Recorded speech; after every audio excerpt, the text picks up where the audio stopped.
আলভী ভাই, আপনি কি বলেন, কিছু বলবেন? স্ত্রী আফরা ইভনাত ইকরার আত্মহত্যায় প্ররোচনার মামলায় ছোট পর্দার অভিনেতা জাহির আলভী ওরফে নিয়ামত উল্লাহ ভূঁইয়ার ২ দিনের রিমান্ড মঞ্জুর করেছেন আদালত। একই সঙ্গে তার জামিন আবেদন নামঞ্জুর করা হয়েছে।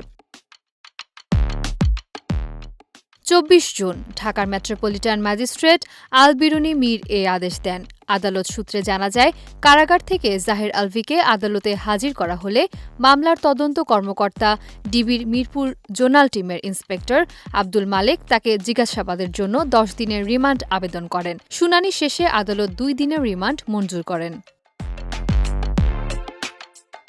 শুনানিকালে জাহির আলভী আদালতের কাছে নিজের অবস্থান তুলে ধরে বলেন, তিনি ও আফরা ইভনাত ইকরা ভালোবেসে বিয়ে করেছিলেন। তার দাবি, এটি আত্মহত্যার মতো কোনো ঘটনা নয়। তিনি বলেন, আমার সন্তান তার মাকে হারিয়েছে, এখন তাকে আমার প্রয়োজন, আমিও ন্যায় বিচার চাই।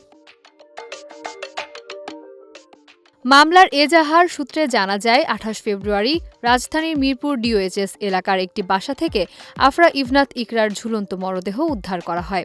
পরে তাকে হাসপাতালে নেওয়া হলে কর্তব্যরত চিকিৎসক তাকে মৃত ঘোষণা করেন। ওই রাতেই ইকরার বাবা কবির হায়াত খান পল্লবী থানায় একটি মামলা দায়ের করেন। মামলায় অভিযোগ করা হয়, দীর্ঘদিন ধরে দাম্পত্য কলহ, মানসিক চাপ ও নির্যাতনের কারণে ইকরা আত্মহত্যা করতে বাধ্য হয়েছেন। অভিযোগের ভিত্তিতে পুলিশ তদন্ত শুরু করে এবং পরবর্তীতে মামলার তদন্তভার ডিবির কাছে হস্তান্তর করা হয়। জাহির আলভী ও আফরা ইভনাত ইকরা ২০১০ সালে বিবাহ বন্ধনে আবদ্ধ হন। তাদের সংসারে একটি ছেলে সন্তান রয়েছে।